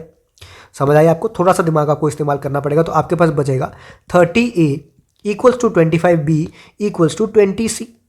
दोबारा से काटो भैया, 5 से काटूंगा तो 6, 5 से काटूंगा 5, 5 से काटूंगा 4, तो मेरे पास बन गया 6A 5B और 4C बन गया। अब आपको बोला है मैंने हमेशा कि जब भी ऐसे क्वेश्चंस होते हैं और आपको A B C की रेशो निकालनी है तो A के लिए B और C को मल्टीप्लाई कर दो, तो 5 और 4 कितना होता है 20, B के लिए A और C को मल्टीप्लाई कर दो तो 6 और 4 कितना होता है 24, सी के लिए बी और ए को मल्टीप्लाई कर दो, 5 इंटू 6 कितना होता है 30, दोबारा से कट पा रहे हैं 2 इंटू 10, 2 इंटू 12, 2 इंटू 15, तो रेशो कितनी आ जाएगी 10 12 15, खत्म कहानी। Question number option number A खत्म हो गया। बाकी ऐसा नहीं करना है तो आपको कैसा करना है, फिर आपको वही घिसा पिटा मेथड वही अप्लाई करना है। क्या sir 30% of A equals to 25/100 of B equals to 1/5 of C. Sir अब मैं क्या करूं, अब मैं फंस गया, इसको करो किसके बराबर के बराबर। सर ए मेरा आ गया यहाँ से 100K डिवाइडेड बाय 30, बी मेरा आ गया 100K डिवाइडेड बाय 25 और सी मेरा आ गया 5K। अब मुझे पूछा है ए रेशो बी रेशो सी, तो सर मैं लिखूंगा 100K divided by 30 ratio 100K divided by 25 ratio 5K। Sir के और के जो है वो कैंसिल हो जाएगा, यहाँ 0 से 0 कैंसिल हो जाएगा। उसके बाद ये 5 से काटूंगा तो 5 इंटू 20, 5 से काटूंगा तो 5 इंटू 2, ये काटूंगा 5 से तो 5 इंटू 4, 5 इंटू 5, तो सर मेरा बचा 2/3 रेशो 4/5 रेशो 1 बचा। अब सर मुझे इसका एलसीएम लेना पड़ेगा 5 इंटू 3 का, फिर मैं पता नहीं क्या क्या करके फिर मेरा आंसर यही आएगा लास्ट में 10 12 15। ठीक है, तो इतना अपने आप को स्ट्रेस मत दो, थोड़ा सा एक लेक्चर मेरा देख लो और उसका आपका स्ट्रेस जो है वो सारा का सारा यहाँ पे शिफ्ट हो जाएगा, मतलब स्ट्रेस शिफ्ट नहीं हो जाएगा, स्ट्रेस आपका खत्म हो जाएगा। ठीक है, समझ आ गया आपको। क्वेश्चन नंबर 18 पे चलते हैं। क्वेश्चन नंबर 18 क्या बोल रहा है, 18 है, if a student had 5 hours of homework, if a student had 5 hours of homework and has worked for 3.5 hours, मतलब टोटल होमवर्क मेरा कितना था 5 घंटे का सॉरी 5 घंटे का मेरे पास टोटल होमवर्क था और बच्चे ने 3.5 घंटे का होमवर्क जो है वो कंप्लीट कर चुका है वो। अब वो बोल रहे हैं what part of this homework is yet to be done, तो कितना रहता है उसके पास, 1.5 पार्ट अभी रहता होगा। 1.5 पार्ट किसका, उस 5 का, तो कितना परसेंट सॉरी कितना फ्रैक्शन बचा है, तो क्या लिखूंगा 15 डिवाइडेड बाय, तो 15 divide by 50। Sir 15 divide by 50 कैसे आ गया, पॉइंट को मैंने नीचे रख लिया। ठीक है, अब मैं 5 से करूंगा तो 5 इंटू 3 15 होता है, 5 इंटू 10 तो 3/10 मेरा जो है पार्ट अभी भी बाकी होगा। तो क्या आंसर आ जाएगा इसका, पार्ट नंबर 3 3/10। ठीक है, आशा करता हूँ ये भी आपको समझ आ गया होगा। क्वेश्चन नंबर बढ़ता हूँ मैं 19 की तरफ। 19 क्वेश्चन, ये बहुत आसान सा क्वेश्चन है, क्या ये भी कराना पड़ेगा ना। अब देखो कई बार क्या होता है ना, जब मैं होमवर्क देता हूँ ना, जब मैं होमवर्क देता हूँ तो कुछ शरारती तत्व ऐसे होते हैं, ठीक है, जो कहते हैं कि सर ये आपने होमवर्क इसीलिए दिया होगा क्योंकि आपको नहीं आया होगा। तो बिल्कुल सही बात है यार, मुझे भी तो सारे क्वेश्चन थोड़ी ना आएंगे, मैं कोई ऐसा थोड़ी ना हूँ कि मुझे सारे ही क्वेश्चन आते होंगे, मुझे भी तो कोई नहीं आता होगा क्वेश्चन। तो इसीलिए ये वाला क्वेश्चन मुझे नहीं आता, तो इसीलिए आप ये कर सकते हो आराम से। आंसर मैं बता देता हूँ इसका, आई थिंक 4 days होगा, एक बार चेक कर लेना। तो ये इसका आंसर है, आराम से निकाल सकते हो। क्वेश्चन नंबर 20 पे चलता हूँ। क्वेश्चन नंबर 20 पे क्या बोला गया है, sum of ages of father and son is 74, मतलब फादर प्लस सन की एज का सम कितना दिया है 74 दिया है मुझे। उसके बाद क्या बोला है, आफ्टर 8 years 8 साल बाद father will be twice as old as a son. यहाँ पे बच्चा गलती पता क्या करेगा, फादर कि 8 साल तो बढ़ा देगा, लेकिन बोला गया है twice as old as is son, तो सन को एस ही रखेगा। यहाँ पे गलती, सन को एस क्यों भैया? अगर फादर की 8 साल एज बढ़ी तो सन की भी तो 8 साल एज बढ़ेगी ना, तो ऐसा आएगा। तो आएगा father plus 8 equals to twice of son plus 16। इतना समझ आया आपको? आ चुका है। तो बस आपको यहाँ पे क्या करना है, एक इक्वेशन आपकी ये बन चुकी है, एक यहाँ से मैं अगर निकाल दूँ तो father equals to twice of son plus 8, ये आपके पास एक ये बच जाएगी। ठीक है, अब यहाँ से आपको क्या करना है, निकालना क्या है आपको, फादर की एज निकालनी है। तो यहाँ से क्या कर लो, फादर को यहाँ पे पुट कर लो। ठीक है, तो फादर को जब मैं पुट करूंगा तो क्या बनेगा, 2s plus 8 plus s equals to 74, 3s equals to 66, s equals to 22। जब s 22 है तो फादर की एज कितनी आ जाएगी, 74 माइनस 22, जो कि आ जाएगी आपकी यहाँ से 52 आ जाएगी। ठीक है, कितना, 74 माइनस 22 करूंगा तो कितना आ जाएगा, 52 आंसर आ जाएगा। तो ये इसकी एज आ जाएगी। आशा करता हूँ आपको समझ आया होगा। सर प्लीज़ प्लीज़ प्लीज़ इसको ना रेशो मेथड से करा दो, क्योंकि आप हर क्वेश्चन एजेस का ना मैक्सिमम क्वेश्चन आप रेशो मेथड से कराते हो, तो ये भी करा दो, कोई दिक्कत नहीं है, मुझे कोई दिक्कत नहीं है, ये भी देख लो रेशो मेथड से। क्या बोला गया है, sum of ages of father and son is 74। Ages of father and son जो है वो 74 साल है। 8 साल के बाद, क्या बोला है, 8 साल के बाद। तो मुझे बताओ 8 साल के बाद फादर की भी एज 8 साल बढ़ जाएगी, सन की भी एज 8 साल बढ़ जाएगी, तो सम कितना इंक्रीज हो जाएगा, 16 साल इंक्रीज हो जाएगा। मतलब पहले अगर सम कितना था 74, तो 8 साल बाद क्योंकि सन की भी 8 साल बढ़ेगी, फादर की भी 8 साल बढ़ेगी, तो सम कितना बन जाएगा, 90 बन जाएगा। इसका मतलब 8 साल बाद सम कितना होगा, 90। अब 8 साल बाद फादर और सन की रेशो कितनी है, father is twice as old as is son, तो इसका मतलब इन दोनों की रेशो कितनी होगी, 2:1। ये है 8 साल बाद की बात। इसका मतलब जो 3 रेशो है, 3 रेशो बराबर है किसके, 90 के, क्योंकि ये 8 साल बाद की बात है।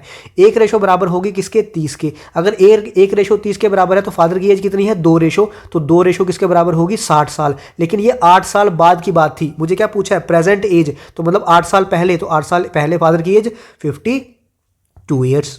आया समझ? तो ये भी एक तरीका है, इस तरीके से भी आप कर सकते हो। मैंने एक मतलब सेशन लिया था PYQs ऑन एजिस, ठीक है, उसमें मैंने आई थिंक 40-50 के आसपास PYQs कराए थे, और सारे के सारे मैंने इसी तरीके से कराए थे आपको। तो आप जाके वहाँ पे देख सकते हो। क्वेश्चन नंबर 21 में मैं बढ़ता हूँ अपना, क्वेश्चन नंबर 21, हाँ ठीक है, 21 कर लोगे, क्या कराऊँ, करा ही देता हूँ, बाद में बोलोगे सर आपको आया नहीं। देखो ध्यान से सुनो, यहाँ पे कुछ क्लियरली दिख नहीं पा रहा है, ये मल्टीप्लाई है, ठीक है, यहाँ पे मैं पहले क्लियर कर देता हूँ। ये माइनस है, उसके बाद ये पॉजिटिव आपको दिख रहा होगा, ये परसेंटेज भी आपको दिख रही होगी, उसके बाद ठीक है, इतना ही है। अब क्वेश्चन में क्या दिया है, यहाँ पे परसेंटेज है, यहाँ पे माइनस है, और यहाँ पे स्टार है। तो क्या बोला है, मुझे पहले सबसे पहले परसेंटेज का देखना है। तो परसेंटेज कहाँ पे है, P परसेंटेज Q, मतलब P is the father of Q, तो इसका मतलब O is the father of R होगा। तो O जो है वो R का क्या होगा, फादर। तो यहाँ पे मैंने लिख लिया O जो है वो फादर है किसका, R का। माइनस में क्या होता है, माइनस में मैंने देखा पहला वाला इज द ब्रदर ऑफ दूसरा वाला, तो मतलब R is the brother of M होगा, तो मतलब M यहाँ पे आएगा, R इज द ब्रदर है तो ये यहाँ पे आ जाएगा। स्टार वाले में मैंने क्या देखा कि पहला इज द मदर ऑफ दूसरा, मतलब M is the mother of L, तो M जो है वो L की क्या है, मदर, तो L मेरा यहाँ पे आ जाएगा, M मदर है। ठीक है, पूछा गया how is L related to O, L जो है वो O से कैसे रिलेट कर रहा है, कौन, L जो है वो O से कैसे रिलेट कर रहा है। तो L जो है वो एक जनरेशन, 2 जनरेशन नीचे आ रहा है, तो 2 जनरेशन नीचे डॉटर नहीं हो सकती, सिस्टर नहीं हो सकती, मदर नहीं हो सकती, ग्रैंड चाइल्ड होगा। समझ आ गया आपको? आशा करता हूँ आया होगा। क्वेश्चन नंबर 22 पे चलते हैं। क्वेश्चन नंबर 22 क्या बोल रहा है, Anita rides her scooter 7 miles south from her office. तो ये कहीं अनीता का ऑफिस होगा, वो 7 मील दूर साउथ की तरफ अपने ऑफिस से चलती है कहीं पे, ठीक है, ये 7 मील दूर है उसका। She then picks up her friend, turns right, अपने फ्रेंड को वहां से पिकअप करती है और राइट टर्न करती है। राइट टर्न मतलब इस तरफ हो गया, राइट टर्न करती है एंड ट्रैवल फॉर 3 माइल्स, तो यहाँ पे वो 3 माइल्स ट्रैवल करती है, बिल्कुल सही बात है।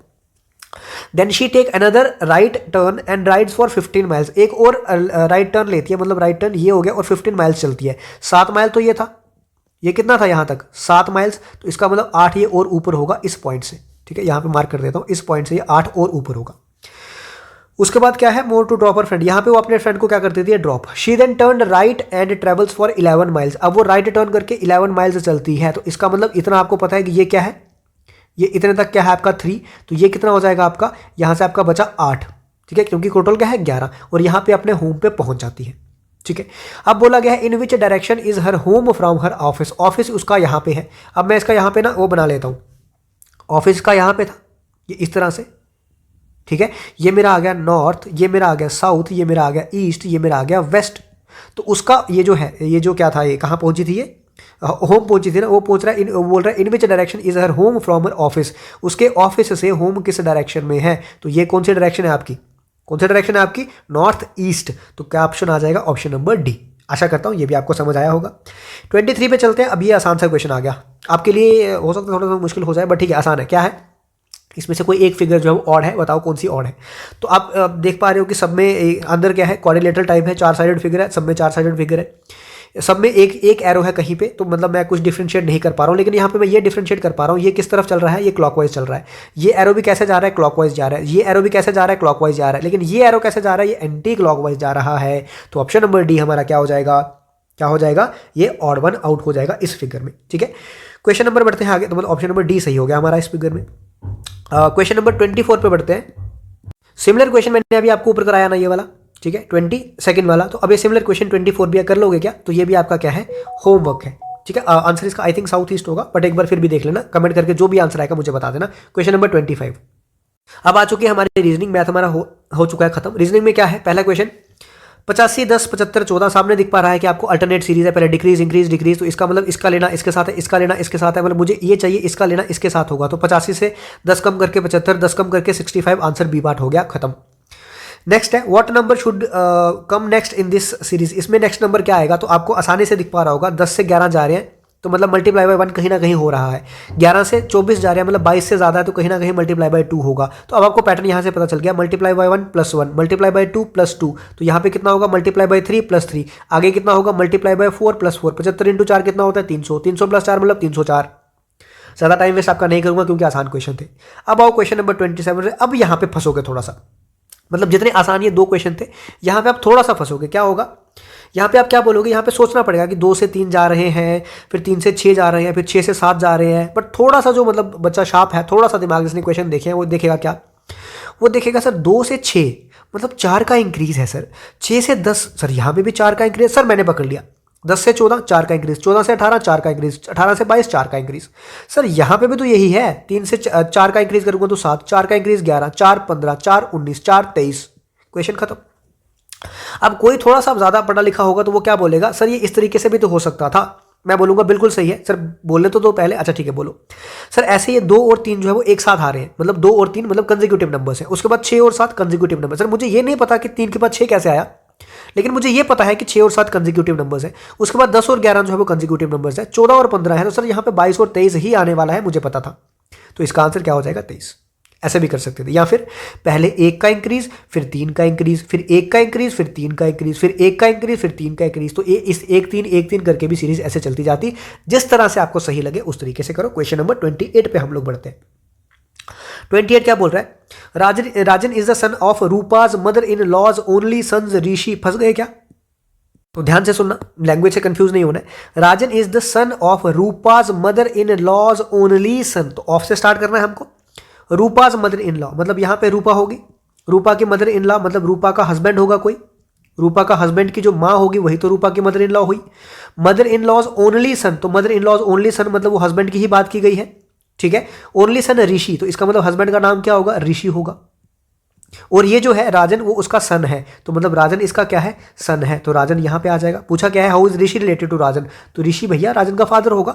आंसर आ गया डी पार्ट, क्वेश्चन खत्म। ठीक है, समझ आ गया। आगे बढ़ते हैं। क्वेश्चन नंबर 29, ये भी अच्छा क्वेश्चन है, बट थोड़ा सा ना आपको कंफ्यूजन हो सकता है क्योंकि फिगर जो है ना वो क्लियर सही तरीके से नहीं है, बट फिर भी मैं कोशिश करता हूँ आपको बताने की। देखो आपको मैंने ऐसे फिगर्स में बहुत सारी फिगर्स मैंने आपको कराई हैं, फिगर कंप्लीशन और फिगर ऑड वन आउट, 2 मैंने आपको ये सेशन मतलब एक ही सेशन में दोनों चीज़ें मैंने करा दी है। मैंने आपको बोला था किसी एक चीज़ को पकड़ो, ठीक है, किसी एक चीज़ को इसमें पकड़ना होता है तब आपका ज़्यादा आसान होता है। जैसे मान लो मैंने इस एरो को पकड़ लिया, ठीक है, मैंने ये वाला एरो पकड़ा। नेक्स्ट टाइम मैंने क्या देखा कि ये वाला एरो जो है वो कहाँ चला जा रहा है, यहाँ नीचे चला जा रहा है।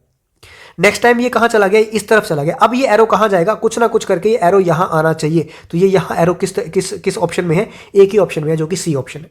इतना समझ आया। अगर सर मुझे ये नहीं पकड़ना होता तो मुझे कुछ और पकड़ना होता, मेरे दिमाग में सर कुछ और आ रहा था, मैंने ये वाला एरो, एक अंदर एरो भी है, मैंने ये वाला पकड़ा सर, कोई बात नहीं। अब ये वाला पकड़ा, इसके बाद ये एरो कहाँ जा रहा है, इस तरफ, मतलब ये क्या हो रहा है 45 डिग्री एंटी क्लॉकवाइज रोटेट हो रहा है। इसके बाद सर ये एरो कहाँ चला जा रहा है, यहाँ ऊपर, मतलब 45 डिग्री एंटी क्लॉक। इसका मतलब सर अब ये एरो कुछ ना कुछ करके यहाँ आना चाहिए। तो ये एरो यहाँ कहाँ पे है, ये आप देख पा रहे हो इस ऑप्शन में, तो तब भी आपका सी ऑप्शन होता। सर मुझे ये नहीं पकड़ना था, मुझे ये पकड़ना था कि एरो के पीछे वाला ये जो ये चीज़ है, ये इसको मैंने पकड़ा, अब ये एरो का ये यहाँ पे आ गया, मतलब ये क्या हो गया, यहाँ पे एंटी क्लॉकवाइज 45 डिग्री रोटेट, दोबारा ये यहाँ पे आ गया, मतलब एंटी क्लॉकवाइज 45 डिग्री रोटेट। अब ये कहाँ पे आना चाहिए सर, ये इस तरीके से आना चाहिए, तो ये यहाँ पे आ रहा है 45 डिग्री एंटी क्लॉक रोटेट। तो किसी एक चीज़ को पकड़ोगे तो आपकी चीज़ें आसान हो जाएंगी, बाकी आपकी मर्जी है जैसा आप चाहो। हम बढ़ते हैं अपने क्वेश्चन नंबर 30 पे। ठीक है, 30 क्वेश्चन क्या है, मैंगो, एक सेकेंड रुको जरा, मैंगो को बोलते हैं ऑरेंज, ऑरेंज को बोलते हैं फ्लावर। ऐसा हमको पढ़ना नहीं होता ये सारा क्वेश्चन, ऐसे क्वेश्चन बिल्कुल नहीं पढ़ने आपको, एक ये वाले क्वेश्चन और एक ऐसे वाले क्वेश्चन कि इसको बोलते हैं हम लोग 1 2 3 को बोलते हैं, ये 2 3 4 को बोलते हैं ये, तो बताओ लास्ट में, ऐसे क्वेश्चन बिल्कुल नहीं पढ़ने हैं, सीधा लास्ट में आना है। व्हाट इज रोज, रोज क्या होता है, रोज एक फ्लावर है, लेकिन फ्लावर को हम लोग बोलते क्या है, जेली फिश, तो आंसर क्या हो जाएगा, जेली फिश। बस खत्म, ज़्यादा टाइम वेस्ट आपका नहीं करूंगा इसमें। क्वेश्चन नंबर 31,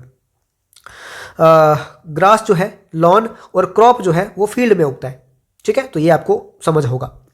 क्वेश्चन नंबर 32, ये भी मैं नहीं कराऊंगा, ये भी आसान सा क्वेश्चन है। क्या करना है आपको, नॉलेज का कोड बनाना है, मतलब ये नॉलेज है ना, जो आप यहाँ से के ढूंढो, के कहाँ है, के को कौन रिलेट कर रहा है, आर, तो सबसे पहले आपका आ जाएगा आर, फिर एन से स्टार्ट करो, एन का क्या है, एफ, तो आर के बाद क्या आ जाएगा, एफ, तो आप ऑप्शन देखो, आर के बाद एफ, ये तीनों में है। ऐसे करते करते आपको ये बनाने हैं। ठीक है, या तो आप ऐसा कर सकते हो, कोई एक ऑप्शन ऐसा ढूंढो जिसमें सब कुछ डिफरेंट है, जैसे मेरे को यहाँ पे दिख पा रहा है, यहाँ पे के है, यहाँ पे सी है, यहाँ पे बी है, यहाँ पे एम है, इसका मतलब 1 2 3 4 फिफ्थ वाला जो अल्फाबेट है ना, वो सब में क्या है, डिफरेंट। तो मुझे फिफ्थ वाला देखता हूँ, 1 2 3 4 5, तो मैं एल वाला जैसे ही देखता हूँ, एल जो है कहाँ पे है, एल का क्या है, सी, तो एल का सी मुझे एक ही ऑप्शन में सी दिख रहा है, बाकी कहीं पे नहीं है, तो मेरा आंसर क्या हो जाएगा, बी पार्ट। इस तरीके से भी कर सकते हो, नहीं तो पूरा का पूरा बनाना चाहो तो भी बना सकते हो, मर्जी किसकी, आपकी। क्वेश्चन नंबर 33 पे चलता हूँ।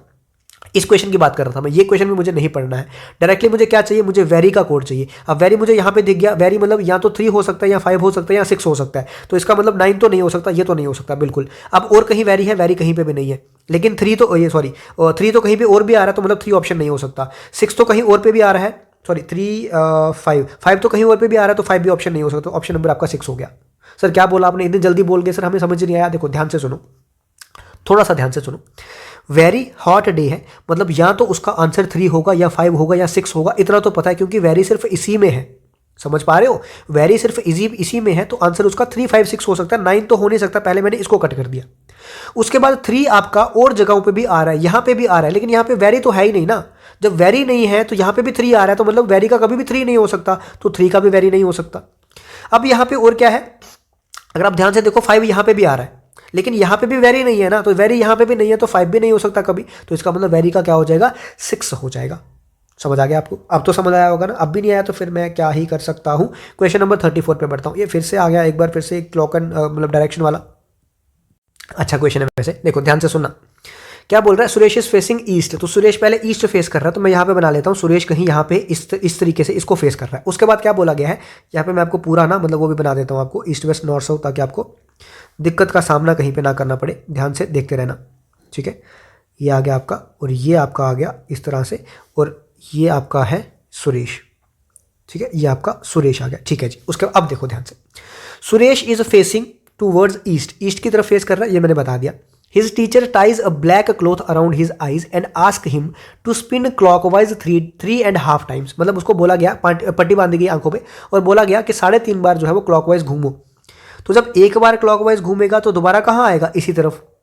दूसरी बार क्लॉकवाइज घूमेगा तो दोबारा कहाँ आएगा, यहीं पे। तीसरी बार क्लॉकवाइज घूमेगा तो दोबारा कहाँ आएगा, यहाँ पे। लेकिन आधी बार दोबारा घूमेगा तो कहाँ पहुँच जाएगा, यहाँ पे। अब इसका मतलब अब उसकी डायरेक्शन कहाँ पे होगी, इस डायरेक्शन में होगी। ठीक है, वेस्ट डायरेक्शन में अभी वो फिलहाल फेस कर रहा होगा। उसके बाद उसको दोबारा सुरेश को कहा गया कि स्पिन 4.25 टर्न्स क्लॉकवाइज, मतलब 4 और क्वार्टर क्लॉकवाइज घूमो। तो जब वो एक घूमेगा दोबारा यहाँ पे आएगा, दूसरा घूमेगा फिर भी दोबारा, तीसरा घूमेगा दोबारा, चौथा घूमेगा तो यहाँ पे। क्वार्टर मतलब 1/4, तो अब ये क्वार्टर और घूमेगा तो कहाँ पहुँच जाएगा, इस डायरेक्शन में पहुँच जाएगा। इतना समझ आ रहा है आपको क्या बोल रहा हूँ, क्योंकि पूरा एक चक्कर जब मारेगा तो ये दोबारा यहाँ आएगा ना। सिमिलरली दूसरे चक्कर पे दोबारा यहाँ, तीसरे चक्कर पे दोबारा यहाँ, चौथे चक्कर पे दोबारा यहाँ। अब 4 and 1 क्वार्टर बोला है, तो क्वार्टर मतलब 1/4, तो क्वार्टर में कहाँ आ जाएगा, इस तरफ आ जाएगा। ये आपको समझ आ गया। उसके बाद उसको बोला गया again he is asked to spin for another 1.5 turn. अब स्पिन करना है 1.5 टर्न, लेकिन एंटी क्लॉक डायरेक्शन में। तो 1 टर्न और आधा टर्न मतलब 1.5, तो 1 जब टर्न करेगा तो कहाँ आएगा, यहाँ पे। आधा और करना है तो कहाँ चला जाएगा, इस तरफ, साउथ की तरफ। तो अब वो किसको फेस कर रहा है, साउथ को फेस कर रहा है। ये हो गया एक मेथड जिसको कुछ भी नहीं आता। अब जिसको थोड़ा बहुत कुछ आता है उसके लिए बेचारे को मिलेगी तो कुछ बताना पड़ेगा मुझे। तो 3.5 मतलब 3.5 टर्न उसको बोला गया है, कैसे, क्लॉकवाइज। उसके बाद 4 और क्वार्टर मतलब 4.25 मैं लिख सकता हूं, ये बोला गया है उसको क्या, दोबारा क्लॉकवाइज। उसके बाद बोला है 1 and 5 जो है वो एंटी क्लॉकवाइज बोला गया है। इसका मतलब ये हुआ, इसको तो आप मतलब चाहे तो कैंसिल कर सकते हो, जैसे 3 और 7 है ना, ये क्लॉकवाइज है तो जहां से स्टार्ट कर रहा है क्लॉकवाइज घूम के पूरा चक्कर मारेगा तो वहीं पे पहुंचेगा, ठीक है। इसको तो आप चाहो तो कैंसिल भी कर सकते हो। तो मैं अगर इस तरीके से रखूं तो मतलब यहां पे था ये पहले, तो इसको मैं अगर कैंसिल कर दूं क्योंकि 3 चक्कर मारेगा जब ये क्लॉकवाइज तब भी दोबारा यहां पहुंचेगा, उसके बाद 4 चक्कर मारेगा तब भी यहां पहुंचेगा, तो मतलब मुझे आधा और 1/4 और मारना है चक्कर। तो आधा मतलब ये और 1/4 मतलब ये, तो मतलब मैं यहां पे हूं क्लॉकवाइज के वाले केसेस में।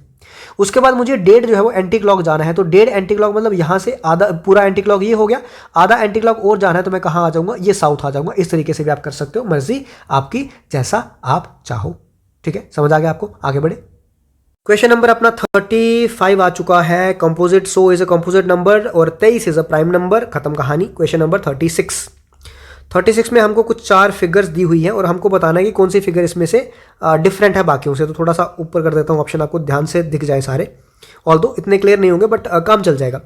यहाँ पे आप देख पा रहे होंगे, आपको आप पहले तो ये चीज़ देखोगे कि यहाँ पे पेंटागन है, यहाँ पे क्वाड्रिलेटरल है, मतलब स्क्वायर या क्वाड्रिलेटरल रोम्बस कुछ भी बोलो, मतलब 4 साइडेड फिगर है तो क्वाड्रिलेटरल ही बोलूंगा। यहाँ पे हेक्सागन है, यहाँ पे भी सर पेंटागन है, यहाँ पे भी हेक्सागन है, यहाँ पे भी स्क्वायर है, यहाँ पे भी पेंटा स्क्वायर और हेक्सा पेंटा और स्क्वायर। सर इसमें तो कोई डिफरेंस नहीं है, लेकिन मुझे एक डिफरेंस दिख गया ये 4 ऑप्शन देखते देखते। मुझे क्या ऑप्शन दिखा, यहाँ पे तीनों आपस में इंटरकनेक्ट है, तीनों क्या है यहाँ पे इंटरकनेक्टेड है, लेकिन यहाँ पे जो है वो ये दोनों इंटरकनेक्टेड नहीं है, मतलब इसमें और इसमें किसी 2 फिगर्स में आपस में कोई कनेक्शन नहीं है। सिमिलरली इस 2 फिगर्स में आपस में कोई कनेक्शन नहीं है, इन 2 फिगर्स में आपस में कोई कनेक्शन नहीं है, मतलब ये इनका जुड़ाव नहीं है एक साथ, इनका एक साथ जुड़ाव नहीं है, इनका एक साथ जुड़ाव नहीं है, लेकिन इनमें तीनों का जुड़ाव है। तो ये मेरे पास क्या हो जाएगी, ऑड 1 आउट हो जाएगी। आशा करता हूं समझ आया होगा। क्वेश्चन नंबर 37 पे चलते हैं। क्वेश्चन नंबर 37 क्या बोल रहा है, X is the brother of Y. X जो है वो वाई का क्या है, ब्रदर, तो एक्स यहाँ पे वाई का क्या है, ब्रदर, तो मैं ऐसे लिख सकता हूँ। एंड सन ऑफ जी, जी का क्या है, सन, तो जी यहाँ पे आ जाएगा, जी का सन है। अब जी मुझे नहीं पता पॉजिटिव है नेगेटिव है, अभी आगे बोला है G is the husband of W, तो जी जो है वो पॉजिटिव होगा और ये डब्लू का हस्बैंड है, मतलब डब्लू का होगी mother. Son of M and brother of S, इसका मतलब मुझे थोड़ा सा ये नीचे करना पड़ेगा। क्या बोला गया है, जी की बात की है, जी जो है वो वाई का डब्लू का क्या है, हस्बैंड, एम का क्या है, सन, तो एम यहाँ पे आ जाएगा, एम का क्या है, सन, और एस का क्या है, ब्रदर, तो एस यहाँ पे आ जाएगा, ठीक है। एस का क्या है, ब्रदर, तो एस मुझे नहीं पता कि ये पॉजिटिव है कि negative, and brother of S बोला है सिर्फ, ठीक है जी। Based on the information given who is the daughter in law in the group, इसमें से डॉटर इन लॉ कौन सी है। तो पहले मुझे ये बताओ डॉटर इन लॉ किसकी होगी, शादी हुई होगी जो उसकी डॉटर इन लॉ बनेगी। तो डॉटर इन लॉ मुझे यहां दिख रहा है कि ये शादी हुई है इसकी, तब शादी हुई है किसके साथ, डॉटर मतलब ये डब्लू, तो डब्लू बनेगी डॉटर इन लॉ किसकी, एम की, तो डॉटर इन लॉ पूछी गई है तो आंसर क्या हो जाएगा, डब्लू। सिमिलरली अगर पूछा गया होता मुझे सिस्टर इन लॉ, तो सिस्टर इन लॉ भी कौन बनती, डब्लू बनती। अगर मुझे इसका जेंडर स्पेसिफाई नहीं है, तो अगर ये मुझे ऐसा स्पेसिफाई होता कि ये सिस्टर, ये भी सिस्टर है, तो ये भी बन सकती थी, डब्लू भी बन सकता था, पर मुझे इक्वेशन ये नहीं है क्योंकि मुझे एस का जेंडर नहीं पता, ठीक है। आशा करता हूं ये भी आपको समझ आया होगा। आगे बढ़ने से पहले अगर मुझे अपना 1 मिनट आप कीमती दे दो तो मैं आपको बताना चाहता हूं यहाँ पे कि हमारे पास अगर आप बाकी पेपर्स देखना चाहते हो इसी तरीके से, तो यहाँ पे आप कोर्सेज में जाओगे, चैनल पे जाने के बाद आप यहाँ पे कोर्सेज में जाओगे। कोर्सेज में जाने के बाद आपको ये दिखेगी JKSSB previous year PYQ series, जिसमें आपको दिख रहा है कि 45 लेसन है, मतलब 45 पेपर्स, या 45 नहीं होंगे तो 40 होंगे, इसके आसपास हम लोग पेपर्स जितने हैं जेकेएसएसबी के कर चुके हैं। अगर मैं इसको ओपन करता हूँ, जैसे आप देख पा रहे हो यहाँ पे patwari 2018, naib tehsildar, panchayat secretary, finance inspector, sub inspector finance, उसके बाद देखो असिस्टेंट सुपरिटेंडेंट, जूनियर असिस्टेंट का होगा, वाइल्ड लाइफ गार्ड का होगा, पंचायत सेक्रेटरी 23 वाला होगा, जूनियर स्टेनोग्राफर, जेके पीएसआई हो गया, जूनियर असिस्टेंट के जितने गार्डनर वगैरह ये एग्जाम हुए होंगे वो सब, कांस्टेबल का जो है वो सारा, स्टॉक असिस्टेंट, उसके बाद जूनियर असिस्टेंट के जो यहाँ पे 21-22 में पेपर नहीं हुए थे वो वाले सीबीटी वाले, वो मैं कवर कर चुका हूँ। सुपरवाइजर का कवर कर चुका हूँ, ग्रेजुएट लेवल का कवर कर चुका हूँ। उसके बाद जितने भी पेपर आपके पास देख रहे होंगे, लैब असिस्टेंट का है, अभी रिसेंटली जो पेपर हुए हैं, सीसेट के भी इंक्लूडिंग मैं यहाँ पे कवर कर चुका हूँ, धोबी वगैरह, अभी रिसेंट जो पेपर हुए हैं आपका वेबसाइट ऑपरेटर हुआ है, फोटोग्राफी का, टेलीकॉम का, फाइनेंस अकाउंट्स असिस्टेंट का, तो मैक्सिमम पेपर मैं यहाँ पे आपके कवर जो है वो कर चुका हूँ। ये मैट्रिक लेवल पोस्ट है, ये भी मैं आपकी कवर कर चुका हूँ। तो मैक्सिमम पेपर आपको यहाँ पे जेकेएसबी के जितने भी हुए हैं 21 से लेकर 25 तक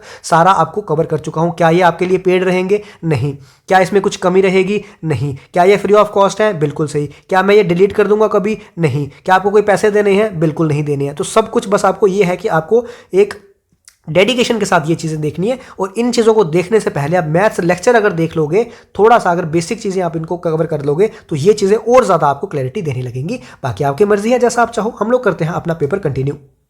अब देखो क्वेश्चन 38 हो सकता है आपको इसमें देखने में प्रॉब्लम हो रही हो। मैंने पहले लिख दिया, ये जो बड़ी वाली ट्रायंगल है ये आर्टिस्ट है, ये जो यहाँ पे छोटी वाली ट्रायंगल है वो साइंटिस्ट है, यहाँ पे जो सर्कल है, ये आपको सर्कल जो दिख रहा है ये आपको दिख रहा है, ये कौन है, डॉक्टर्स है, और बीच में जो आपको ये स्क्वायर दिख रहा है ना, ये कौन है, डांसर्स। तो मुझे क्या निकालना है इसमें से, मुझे निकालना है those artist who are doctors as well as dancers. तो डांसर्स भी हों और डॉक्टर्स भी हों, मतलब हमारे पास कैसा आना चाहिए, वो सर्कल और सर्कल क्या है आपके पास, डॉक्टर्स और डांसर्स भी चाहिए, मतलब सर्कल और स्क्वायर का जहां पे भी इंटरसेक्शन हो रहा होगा। तो मतलब मेरा अभी तक मेरा जी भी आ सकता है, मेरा सी भी आ सकता है, मेरा एच भी आ सकता है, ठीक है। इन तीनों में से मेरा जी सी एच दोनों तीनों में से कुछ भी आ सकता है। तो ये डी नहीं आ सकता, ये मेरा कट गया।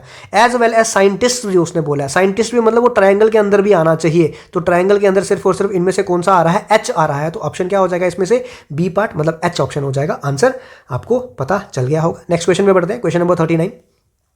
इन the following diagram there are 3 intersecting circles showing 3 different classes, one showing those candidates who are educated in computers, दिख रहा है हमको, सेकंड जो those who only knows rules and regulation of offices, and third showing graduates. Each part of the diagram is represented by a letter. ये कुछ दिया हुआ है हमें, बोला क्या गया है, Which letter represent those candidates who are educated in computer? तो पहले तो educated in computer कौन कौन है, A D C B, तो मतलब A D C B में से कुछ भी हो सकता है अभी मेरा। उसके बाद but are neither graduates nor no rules and regulations of office. इसका मतलब ग्रेजुएट्स भी नहीं होने चाहिए। जब ग्रेजुएट्स नहीं होने चाहिए, इसका मतलब सी और बी निकल चुका है यहाँ से, सी भी निकला और बी भी निकला। लेकिन नो रूल्स एंड रेगुलेशन भी नहीं जानने चाहिए उनको, उसका मतलब डी भी नहीं होना चाहिए, डी भी निकल गया। तो बचा क्या मेरे पास, ए पार्ट बचा। ए पार्ट भी है और ए ऑप्शन भी है। आशा करता हूँ ये भी समझ आया होगा। आज का लास्ट क्वेश्चन 40th क्वेश्चन क्या है आपके पास, थोड़ी सी दिक्कत इसमें आपको आ सकती है। क्या, आपको फिगर कंप्लीट करनी है। उसने बोला है कि ये वाली फिगर इज टू, ये क्या है, इज टू, मतलब ये वाली फिगर इससे जिस तरह से रिलेट करती है उसी तरह से ये वाली फिगर इससे रिलेट करेगी। तो बताओ ये फिगर कैसी है, क्या होगी। अब यहाँ पे आप देख पा रहे हो ये जो खाली सर्कल है ये क्लॉकवाइज रोटेट कर रहा है एक डायरेक्शन से, मतलब एक ऐसा समझ लो, एक डायरेक्शन मतलब कि एक पॉइंट से, ठीक है। मतलब जैसे ये एक पॉइंट है, ये दूसरा है, ये तीसरा है, चौथा है, पेंटागन है ना, तो 5 पॉइंट्स हो गए। तो ये एक से मूव कर रहा है, ठीक है, यहाँ पहुंच गया। लेकिन ये जो डार्क वाला है ना, वो एंटी क्लॉक मूव कर रहा है एक से, डार्क वाला एंटी क्लॉक एक से मूव कर रहा है। तो यहाँ पे भी मेरा डार्क वाला जो है वो आगे नहीं जाएगा, आगे जाएगा तो क्लॉकवाइज हो जाएगा। तो यहाँ पे गलती मत करना, ये एंटी क्लॉक जाएगा। तो एंटी क्लॉक मतलब कहाँ आएगा, यहाँ पे आएगा। तो यहाँ पे मेरे पास 2 ऑप्शन में है, सी में भी है और ए में भी है। तो ये नहीं होंगे, ये दोनों गए।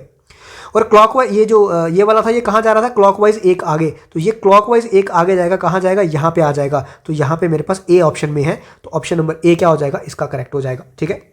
हमारा 1 घंटा और 7 मिनट का सेशन हो गया। आशा करता हूँ आपको सेशन जो है वो समझ आया होगा। चाहता तो मैं इसको 3 सेशन में डिवाइड कर सकता था, आपका टाइम वेस्ट कर सकता था, 3 दिन में ले सकता था, बट इतना मुझे गवारा नहीं है कि आपका टाइम वेस्ट करना। टाइम आपका कीमती है, आराम से पढ़ो। अब इसको आप चाहो तो 2 दिन में देखो, चाहे आप 3 दिन में देखो, उसमें मेरी कोई वो नहीं है। मैंने आपको 1 दिन में कराना था, मैंने आपको कंप्लीट करा दिया।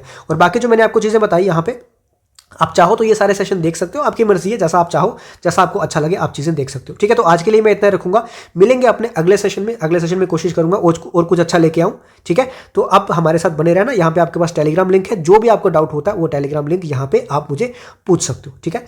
तो अगले सेशन में मिलेंगे, तब तक के लिए tata, good night, bye bye, जय हिंद।